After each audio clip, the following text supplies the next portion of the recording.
The tide of the Great War has turned. With the destruction of the Lucifer, the Shivan hive can no longer operate coherently. Soon it will be driven from Terran Vasudan space completely.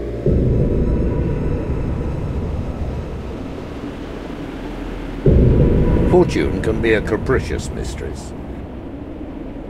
The strength of the Shivan Armada far surpassed anything we had the capacity to resist. The Shivans nearly accomplished in 3 months what the GTA and PvE could not do in 14 years. Only the legacy of a dead race saved our species from extinction. In every crisis there is opportunity. The Shivan catastrophe has left the Terran and Vasudan empires a shadow of their former selves.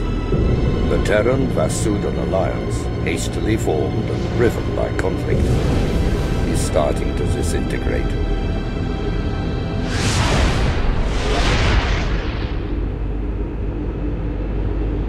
Power, like nature, abhors a vacuum. And history has shown that in these situations, fortune always favors the bold.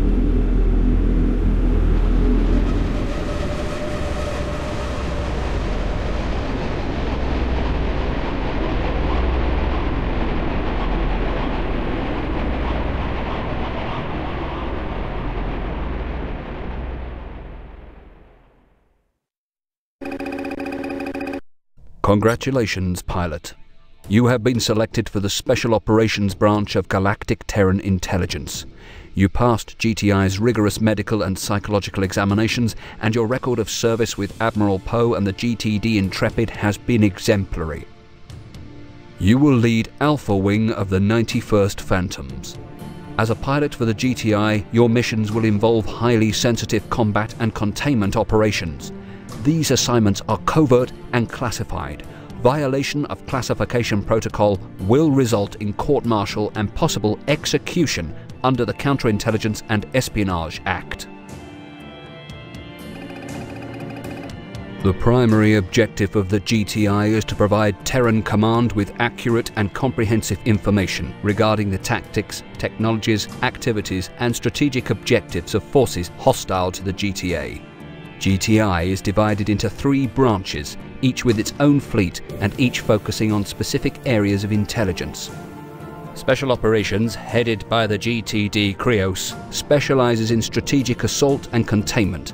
Our missions involve high-priority objectives in situations too sensitive, dangerous, or volatile for standard GTA forces. Intelligence, led by the GTD Soyakaze, specializes in infiltration and espionage. Intel primarily conducts reconnaissance and surgical strikes, and its missions are planned to provide minimal combat exposure. Research and Development, commanded by the GTD Repulse, specializes in the development of cutting-edge technologies. R&D's missions involve the deployment and field testing of advanced weapons and warship prototypes. As an officer of the GTI, you will have access to these technologies before they become available to GTA pilots. Normally, the 3 branches conduct joint operations in concert with one another, directed by a single command fleet. Unfortunately, the loss of the GTD Legion in the Battle of Deneb earlier this year has forced us to decentralize our operations somewhat. We will be taking our orders directly from GTA High Command. All efforts to restore contact with Earth have failed. As you know, the sole jump node in Delta Serpentis collapsed shortly after Allied forces tracked and destroyed the Lucifer during its subspace jump. We believe the explosion of the Lucifer's 5 reactors created a subspace cataclysm that closed the node, perhaps permanently. The cataclysm seems to have also closed the phasing nodes to Deneb and Beta Aquilae via some sort of chain reaction. we currently have no way to access the Sol system via subspace. As Terran scientists work toward re-establishing contact with Earth, an interim GTA command center has been set up in the Delta Serpentis system. Cultural and political differences have threatened to undermine the Terran-Vasudan Treaty since its inception. After 14 years of warfare, the relationship between the GTA and the PVE has been plagued with mutual distrust, misunderstanding, and a failure to comply with the treaty's mandate of full cooperation. Preserving the fragile peace treaty is of the utmost importance. Both the Terran-Vasudan War and the Shivan War have taken a heavy toll on our fleets, so our species must work together if we are to have any hope of defeating the Shivan threat. As an officer of the GTI, it is your responsibility to conduct yourself in a manner worthy of your station, both in battle and in your personal interaction with Vasudan colleagues. Should tensions escalate out of control, Special Operations will brief you on the appropriate method for containing the situation. You are being issued with a new Leech Cannon prototype. The Leech Cannon drains the power supply of enemy fighters. Use the gun to disable afterburners, energy weapons and shields. No subsystems targeting is required, just point and shoot. The Leech Cannon is an anti-fighter weapon with minimal effect against larger vessels. GTA High Command is pleased to report a major victory in our war against the Shivans. A combined Terran-Vasudan task force crushed a massive buildup of Shivan forces in Antares, destroying the SD Demiurge and a large number of supporting cruisers and cargo depots. With the removal of this nexus of activity, the Shivan Armada has been fragmented into numerous smaller secondary fleets scattered throughout known space. Victory over the Shivans, though far from imminent, appears to be in sight. Both the GTA and the PVE are moving quickly to secure their positions and press the advantage. The GTD Minnow has been deployed to Beta Cygni and Betelgeuse, while the PVD Hope is en route to Vasuda and Alpha Centauri. The Krios, however, is returning to Antares to monitor Shivan behavior and investigate several pirate factions that have cropped up in the aftermath of the Shivan defeat. Terran Command has informed us that the escape pod recovery mix-up in Deneb was due to a breakdown in communications. Misunderstandings and bureaucratic errors such as these have unfortunately plagued the GTI command structure ever since the loss of the GTD Legion several months ago. Both the Repulse and the Krios were accidentally assigned to the same operation, and the Repulse arrived first. The first escape pod landed in the Repulse's hangar bay, while the confused personnel on the second pod landed in the Krios. After the Krios received confirmation of the Repulse's orders, the escape pod and its occupants were transferred to Beta Aquila. Terran Command has classified all official records pertaining to their proceedings on this subject. In the absence of further information, the Krios is continuing to investigate the Einstein's appearance in the Deneb system. According to service logs, the Einstein was reported destroyed during the initial Shivan encounter at Ross 128. The Einstein had entered the system on a routine geological survey mission 3 days prior to the attack. Obviously, the Einstein's presence in Deneb during our recent operation contradicts the official record. Before its alleged destruction at Ross 128, the Einstein was under the command of Captain Ezra Tycho, a high-ranking GTI officer. Though its official duties were limited to low-level planetary studies, the Einstein may have been involved in covert operations and weapons research.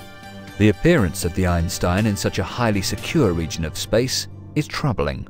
Analysis of the ship's flight pattern indicates that it was performing a high-level scan of the area in and around the Deneb asteroid belt. The Einstein would be in an ideal position to observe and record the activities of all Vasudan research convoys in the area. The purpose behind these scans, as well as any data the Einstein gathered, remain unknown. Our brief interrogations of the Einstein's survivors yielded little useful information on this subject, as most of the command crew were aboard the escape pod retrieved by the Repulse. Recent engagements with Shivan forces have revealed the existence of a new class of bomber, which we have designated Seraphim.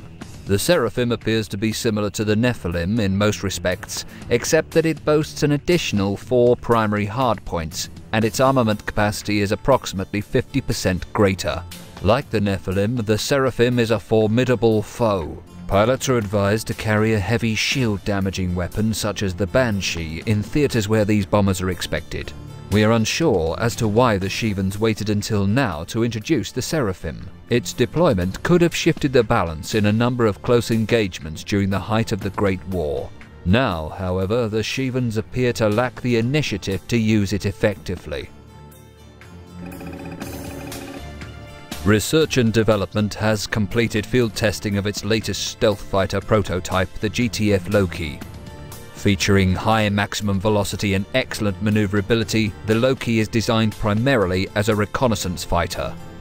Its shielded reactor chamber and compact hull give it a low sensor profile, enabling it to elude detection by enemy forces. Pursuant to regulations, the Loki's onboard IFF transponder will emit an encrypted signal to allow targeting by designated friendly units. At this time, the Loki is restricted to GTI pilots only. No pilot in the standard GTA fighter corps is to be authorized to fly the Loki until further notice.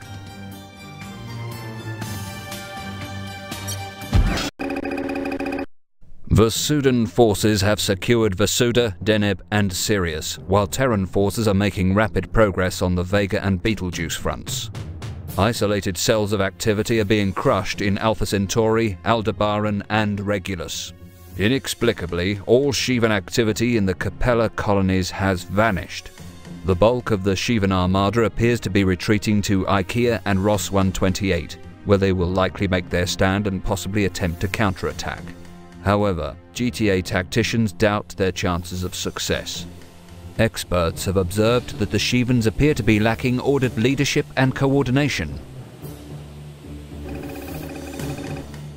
While the remainder of the fleet is hunting down the Shivans in Terran and Vasudan space, Special Ops has been charged with softening up the fleeing armada as they attempt to regroup. Your next series of missions will involve surgical strikes against overwhelming odds deep in Shivan territory. Fortunately, we have some new tools to assist us. The new Shield Breaker is a special issue weapon developed specifically for this campaign.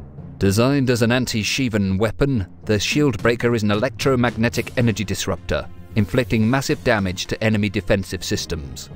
This weapon causes no structural damage, but coupling it with an anti-hull cannon such as the Prometheus will be effective against heavily shielded fighters and bombers. The Shield Breaker has greater weapons compatibility and energy efficiency than the Banshee.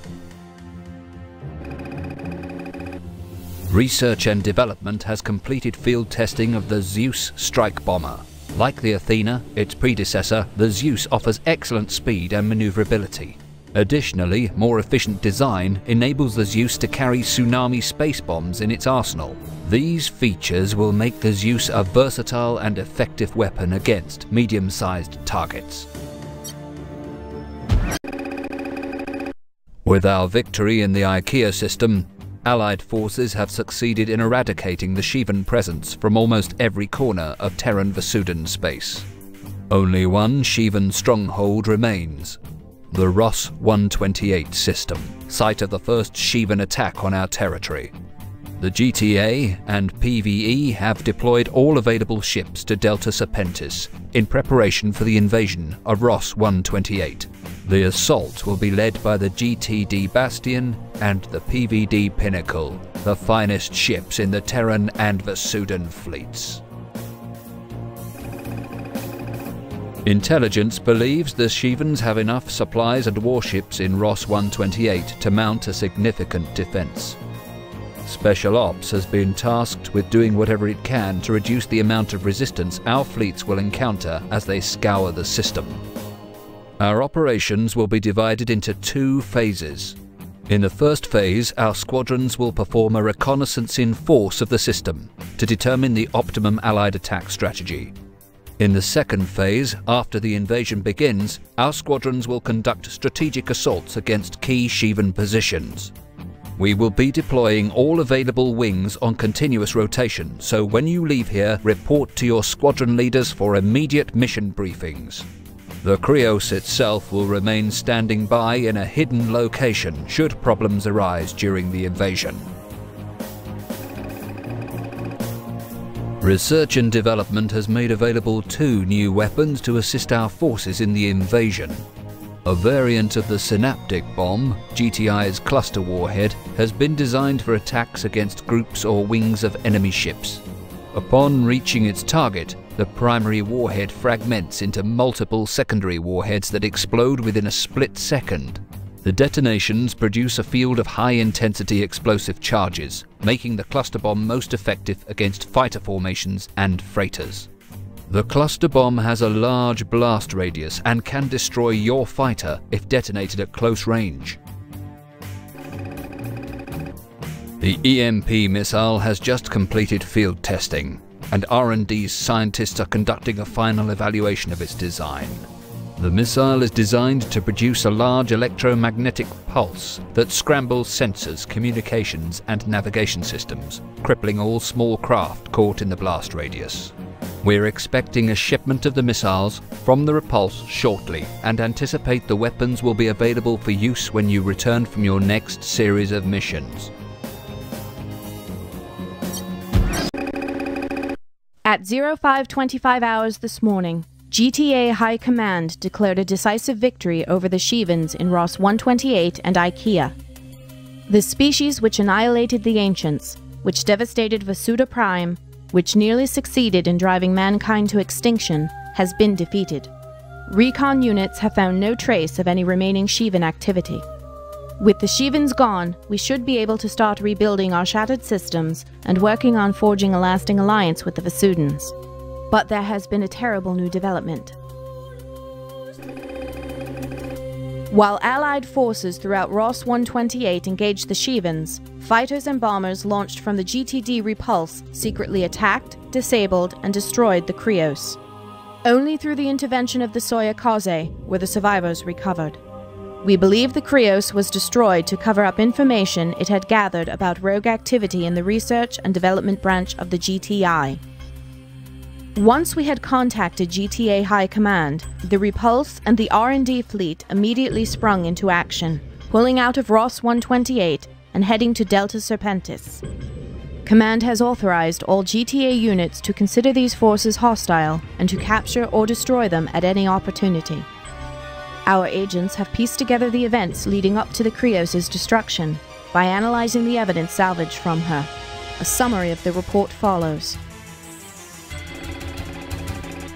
The Krios' interrogations of the Einstein survivors suggest that research and development knew about the existence of the Shivans even before their initial appearance at Ross 128. Several science vessels, including the Einstein, were assigned to secretly study this new species and its technology. We believe the Einstein was deployed to Ross 128 and then reported destroyed so that the ship could continue its research operations without fear of outside supervision.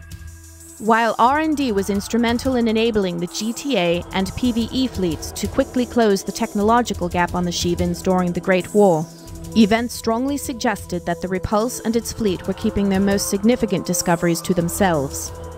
Based on the Einstein's appearance at the Vasudan research site in Deneb, Admiral Scott theorized that there could be an unknown number of ghost R&D ships conducting research unaccountable to the rest of the GTA. This theory was given further support when pilots from the Krios blundered upon a secret recovery operation in Ross 128 and came under fire from rogue ships. With the Krios slowly assembling evidence, the rogue elements grew in increasing danger of being exposed. The Repulse sought to destroy this information before it reached critical mass and soon found the perfect opportunity. With the Krios' fighter wings and support craft engaging the Shivans on Ross 128, the destroyer was left virtually undefended. The rebels launched bombers against the Krios while sanitizing several spec ops operations and jamming the transmissions of others under the guise of monitoring scientific data. Only the pilots attacking the SD Archon returned early enough to witness the destruction of the Krios, and it was only because of their quick thinking that we were able to recover enough evidence to implicate research and development. We have taken care to spread that information far enough that it can no longer be covered up. The silent threat has been forced into the open. We do not yet know the full extent of the insurrection, nor the rebels' motives or objectives. Unfortunately, our maneuvers against the Shivans have left our fleets at serious risk of guerrilla attacks from within. While the GTA consolidates its forces, the Soyokaze has been tasked with gathering all the data we can about the enemy's objectives. We cannot allow them the element of surprise. Report for mission briefings immediately.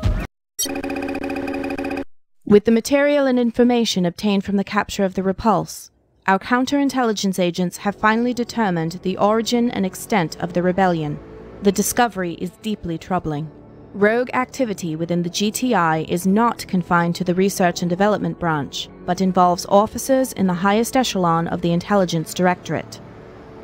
Effective immediately, the GTA has terminated all support of GTI operations and declared an open state of war against the organization. All forces loyal to the GTA, including the Soyokaze and the remnants of the intelligence and special ops fleets, have been reintegrated into the main GTA battle group. Because of the technology and sensitive information within its grasp, the GTI poses a significant threat to the stability and security of the GTA, the PvE, and all allied worlds. GTI's assets include, in addition to the ship and weapon prototypes developed by R&D, the top military scientists and strategic planners in the GTA. They are not to be underestimated. Against the GTI, our most effective weapon will be the numerical superiority of the combined GTA and PvE fleets. Our actions must be swift and decisive. Our tactical situation will be greatly improved by the latest discovery from the Soyokaze's personnel. Analysis of the GTF Loki has enabled our engineers to identify a design flaw in the Loki structural composition. This flaw renders the Loki's stealth technology effectively useless, as a simple reconfiguration of sensor parameters allows the Loki to be targeted by any of our ships. All sensor systems in the GTA and PvE fleets have been upgraded with this new information. Command has disclosed the location of the GTI's base of operations, the Jotunheim installation in the Beta Aquila system. The existence and location of this installation were, until now, classified at the highest level. Our analysts believe that the majority of the rebel leadership and infrastructure are concentrated at this base. If we are to have any chance of stopping the GTI, Jotunheim must be destroyed. The GTA will launch an immediate, all-out offensive to take out the installation and its surrounding defenses. Report to your wing stations for your specific briefings. The GTA and PvE have been plunged into chaos by the appearance of the GTI's latest superweapon. The unthinkable has happened. Somehow, Galactic Terran Intelligence has managed to acquire a vessel with the size, armor, and firepower to rival the SD Lucifer. Preliminary scans indicate that it is a fusion of Terran and Shivan technologies unlike anything in our arsenal.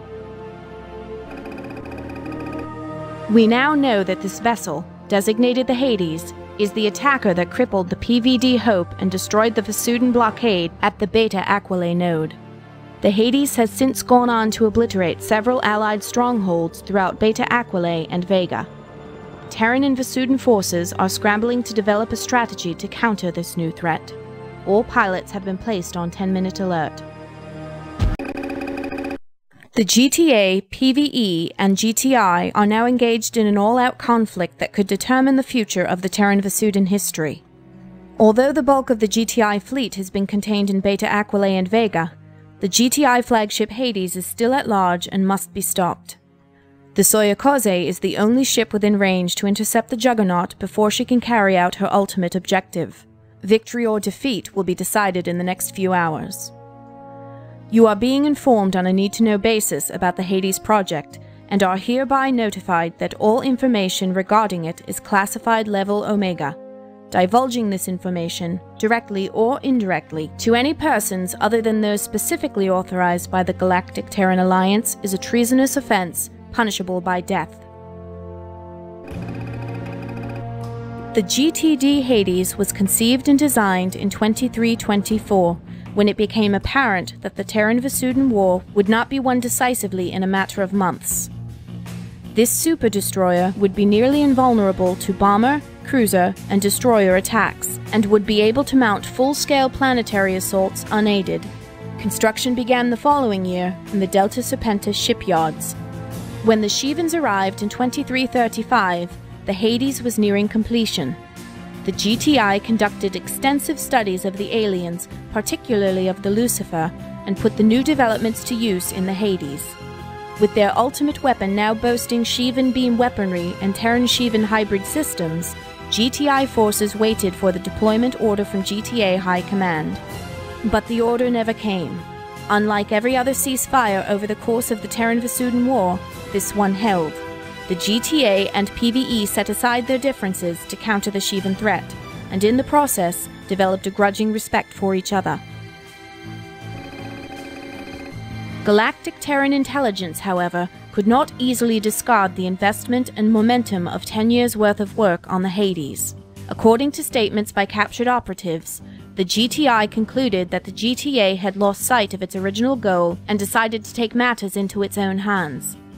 The GTI appears to have been positioning itself to overthrow the GTA government as soon as the Terrans had recovered enough from the Great War to stand on their own. Once the Shivans were defeated, the GTI would dissolve the Terran-Vasudan Treaty and strike the final blow against the PvE. The Terran-Vasudan War would finally be won. The exposure of the GTI conspiracy has prevented their plan from coming to fruition, but the GTI may yet succeed in their ultimate objective. Our reconnaissance against the Hades has indicated that its engines are enhanced with Shivan components, which may enable the Juggernaut to use jump nodes too unstable for Terran and Vasudan vessels. Command believes that, rather than pursuing a random course of destruction, the Hades is actually en route to Altair and Aldebaran via the Deneb-Altair phasing jump node. This maneuver would effectively allow the Hades to slip behind Vasudan lines, beyond any possibility of interception by GTA or PvE forces. The Deneb-Altair jump node is no longer stable enough for our ships to traverse, which means that any counterattack would have to go the long way around via Alpha Centauri. By then, the Hades will have had more than enough time to devastate the Vasudan home systems unopposed. There are some within the GTA who favor the GTI in this conflict. Indeed, many officers and pilots have defected to the GTI, and many others have argued that the Vasudans would behave the same as the GTI if they were in the same position. I can only answer by saying I believe this is the right thing to do, and I believe the Vasudans would defend us if the situation were reversed. It may be difficult for each species to see past the horrors of the past 14 years, but the Vasudans seem to be holding up their end of the bargain. The PvE continue to work closely with the GTA in our campaign to track and destroy the Lucifer, even after the devastation of Vasuda Prime removed their main motivation for doing so. And the GTA and PvE continue to share military resources and intelligence even today. We should honor their continued support with our own. History will determine whether we made the right choice in doing so.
In the year 2321 of Terran Reckoning, a complicated misunderstanding between Terran and Vasudan diplomats ignited a war of civilizations. No common ground was possible between ourselves and the aliens, we said. Driven by our hatreds, our fears and insecurities, we fought the Vasudans to defend the very concept of what it meant to be a sentient being. 14 years later, we discovered the true aliens, not created in the image of God, but of something else, something evil. They built no monuments to their heroes, produced no great works of art. They knew only destruction. It was the experience and preparedness of the Vasudan War that allowed us to defeat the Shivans. But it was the Shivans that forced us to reconsider the Vasudans. Was not this species worthy of respect? Could we not put aside our differences to confront the greater threat? And yet the GTI understood that this alliance was motivated by instinct and pursued with reluctance. How long would it endure once removed from the forge of necessity? Seizing the advantage, the GTI attacked, and with cosmic irony, their attack cemented the very friendship they had believed was impossible. Cast out from Eden, we strike our path across the galaxy in search of a purpose and a home. Yet we face the unknown future in a new partnership birthed from the ashes of adversity. For the first time in memory, we know peace.